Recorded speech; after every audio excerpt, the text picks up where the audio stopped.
삼촌 집에 가면 제일 먼저 느껴지는 건 고요가 아니에요. 빛이죠. 아니, 정확히 말하자면 빛이 부족한 느낌이요. 삼촌은 남들보다 1시간쯤 먼저 해가 져버리는 깊은 골짜기에 살았어요. 집은 회색 목재로 삐딱하게 주저앉아 있고 뒤틀린 고목 참나무들 그늘 아래에서 공터를 등진 채 도망치려는 모양으로 웅크리고 있었죠. 삼촌을 마지막으로 본 건 제가 어릴 때였어요. 10년은 훨씬 넘었죠. 삼촌의 이웃집에 살고 있는 매니 씨한테 전화가 왔을 때 가슴이 철렁했어요. 에덴 씨 상태가 영 아니야. 그의 목소린 마른 낙엽처럼 바스라졌죠. 친척을 찾으랬어. 벽 속에 있는 것들이 또 그한테 말을 건다나.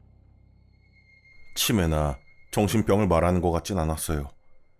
마치 다시 도는 독감을 대하듯이 말했어요.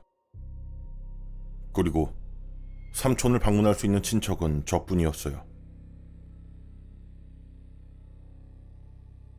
차를 몰고 가는 길은 거의 감각이 사라지는 느낌이었어요.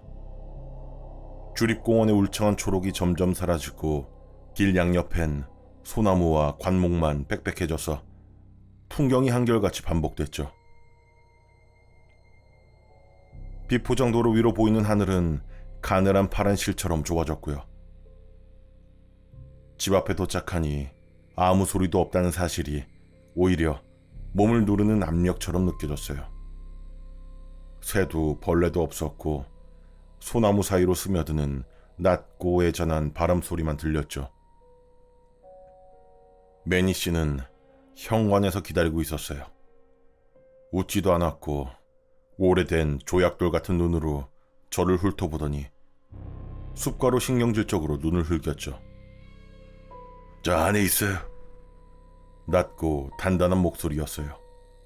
평소 같지가 않을 거야. 보면 알아. 차갑고 무거운 열쇠를 제 손에 쥐어주면서 말했어요. 여긴 규칙이 있어. 빨리 배우는 게 좋을 거야. 규칙이요? 무슨 규칙이요? 내가 물었어요. 매니 씨는 마디 굵은 손가락으로 나를 가리켰어요.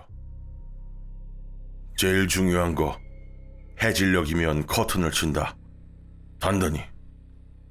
무슨 소리가 나도 틈새로 뭔가를 본 것 같아도 절대 그 커튼을 열지 마. 또 여기에선 달을 쳐다보지 말고. 웃음이 터져 나올 뻔했어요. 너무 미신 같았거든요. 네, 알겠어요. 달은 보지 말아라 이거죠? 커튼 치고. 그의 얼굴이 굳어졌어요. 내가 허튼 소리 하는 줄 알겠지. 괜찮아. 처음엔 너네 삼촌도 그랬어. 그리고 곧 이어서 네 삼촌도 깨닫게 됐지. 그렇게 돌아서면서 한마디를 더 남겼어요. 우린 각자 다른 방식으로 깨닫지. 그게 얼마나 위험한지 말이야. 집안은 먼지와 멘톨 밤냄새, 그리고 그 아래로 눅눅한 쇠맛의 단내가 깔려 있었어요. 애단 삼촌은 안방의 큰 침대에 쭈그러진 몸을 눕힌 채 축축하고 거친 숨을 몰아쉬고 있었죠. 눈은 뜨고 있었지만 제 움직임을 쫓진 못했어요. 절대적인 공포로 얼어붙은 눈이 천장에 박혀 있었고 그 눈이 삼촌 속을 비워낸 것처럼 보였죠. 내가 왔다고 말하려고 다가가자 고개가 고장난 장난감처럼 삼촌의 머리가 내 쪽으로 천천히 돌았어요. 침 한 줄기가 베개에 떨어졌죠. 갈라진 입술이 한동안 소리 없이 떨리다가 간신히 속삭였어요. 드디어 때가 됐어. 배가 미칠 듯이 고파. 들려? 저기 저 긁는 소리가. 난 아무것도 듣지 못했어요. 오래된 집이 삐걱대는 소리와 바깥의 바람 소리뿐. 낡은 안락 의자에 앉았을 때 그 의자가 주저앉는 순간 현실이 나에게 다가왔죠. 이건 주말에 잠깐 들렸다 갈 일이 아니었어요. 삼촌을 계속해서 보살펴야 하는 그런 일이었죠. 첫날 밤은 유난히 길었어요. 어둠이 완전히 내려앉자 골짜기는 멈춘 듯한 정적에 잠겼죠. 바람도 그쳤고 그 정적은 그냥 조용한 게 아니라 무언가를 기다리는 것 같은 그런 침묵이었어요. 매니시 말대로 벨벳 커튼을 끝까지 당겨치고 배터리 램프 하나만 켜두었더니 방은 금세 답답할 만큼 어두워졌고요. 그리고 그때부터 소리가 들리기 시작했어요.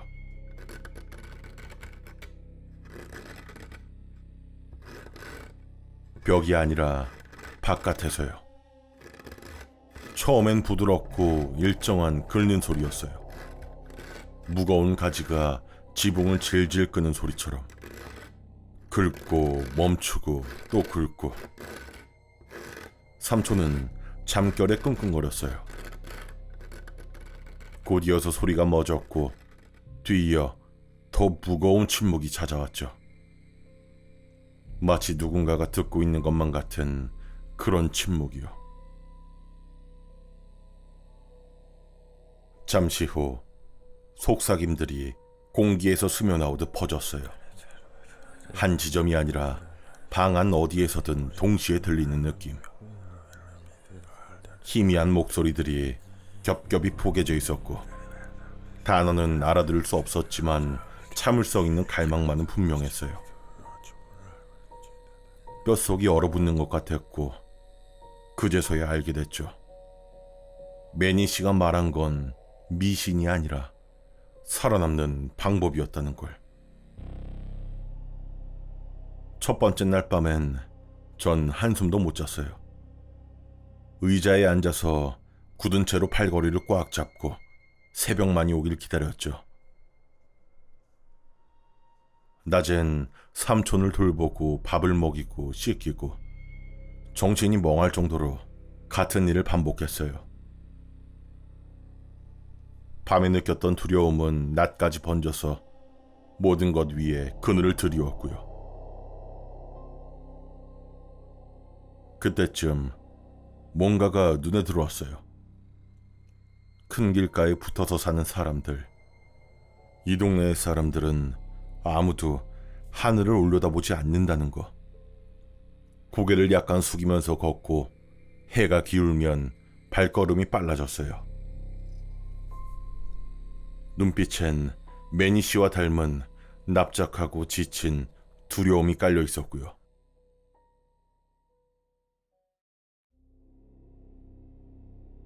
셋째 날 밤, 호기심이 속을 갉아먹기 시작했어요. 바깥엔 대체 뭐가 있는 걸까? 얼마나 끔찍하길래. 사람의 호기심이란 건 정말 무서워요. 전 그걸 확인하고 싶었어요.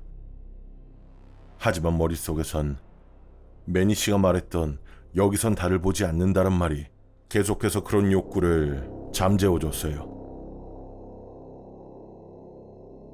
그날 밤 소리는 더 심해졌습니다. 긁는 소리는 더 집요해졌고 이가 시릴 만큼 낮은 진동이 바닥과 벽을 타고 올라왔어요. 속삭임은 더 가까이 들렸지만 여전히 단어나 문장 같은 건 들리지 않았고요. 다만 끝이 없는 하품처럼 깊은 허기가 배어 있었죠. 그리고 그때 거실 안으로 밝은 은빛 한 줄기가 들어왔어요. 분명 커튼을 바짝 닫아뒀는데 창턱에 가시에 걸렸는지 연필만한 틈이 생겨 있었죠. 차가운 달빛이 그 틈을 비집고 들어와서 정확히 삼촌의 얼굴에 떨어졌어요. 그러자 감겨 있었던 삼촌의 눈이 번쩍 떠졌죠. 삼촌의 눈은 노화나 병으로 인해서 흐릿하지 않았어요. 크고 겁먹었을 뿐이지 완전 멀쩡히 깨어있는 눈. 삼촌은 그 가느다란 빛을 똑바로 보다가 목에서 막힌 소리를 냈어요. 고개가 기계처럼 아주 천천히 내 쪽으로 돌아왔죠. 곧 이어서 입이 열렸고 나온 건 삼촌의 목소리가 아니었어요. 바깥의 속삭임들이 죽어가는 성대를 통과해서 한꺼번에 밀려나온 끔찍한 합창이었죠. 마른 잎이 돌 위를 스치는 소리, 뼈에서 살을 뜯는 소리, 어둠 속 깊은 곳에서 지하수가 흐르는 울림. 봐. 그건 명령이었어요. 온몸의 세포가 복종하라고 소리쳤죠. 부탁이 아니라 강력한 끌림, 마치 중력과 같았죠.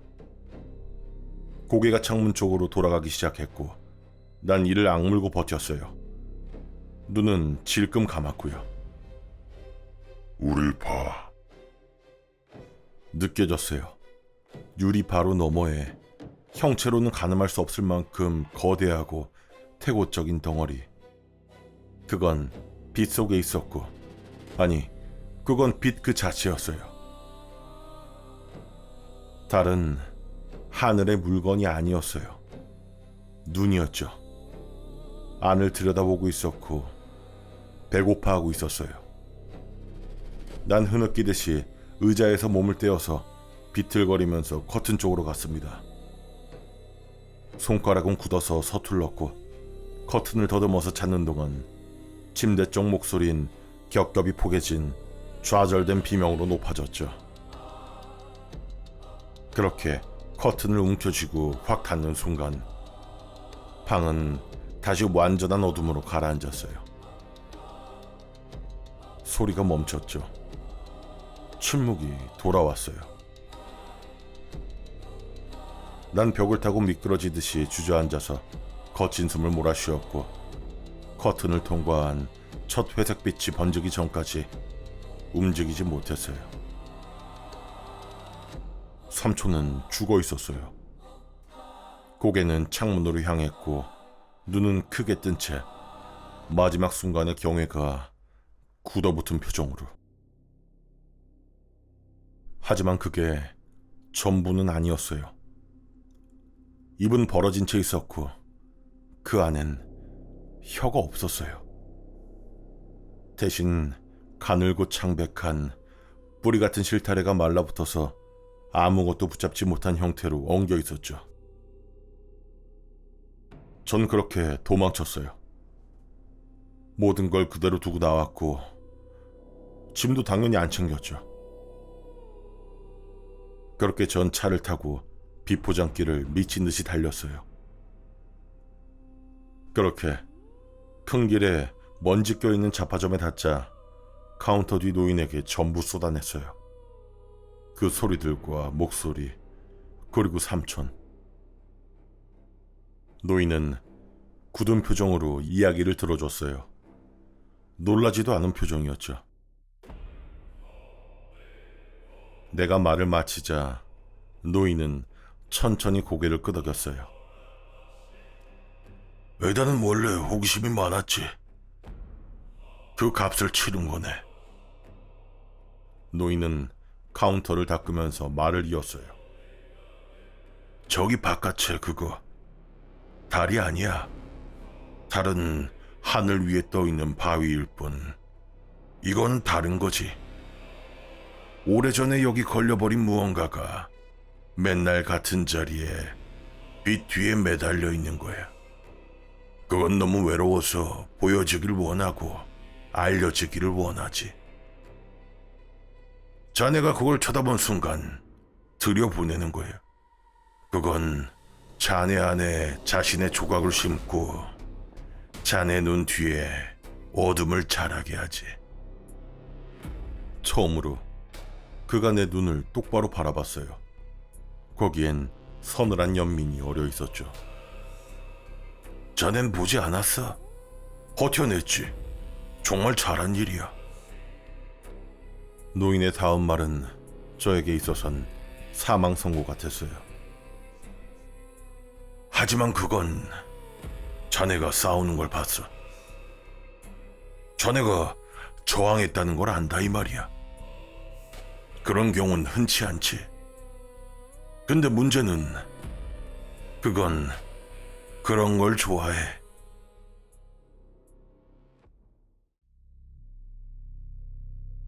전 그 동네를 벗어났어요. 연료가 떨어질 때까지 달렸고 더 달렸죠. 지금 제가 있는 곳은 그 마을로부터 200km 떨어진 모텔방이에요. 커튼은 꽉 닫아놨죠. 오늘 밤은 하늘이 맑아요. 에어컨의 소음 속에 속삭임이 섞여들고 두개골 바로 밑바닥에선 은근하고 끈질긴 끌림이 계속되죠. 오늘은 보름달이 뜨는 밤입니다.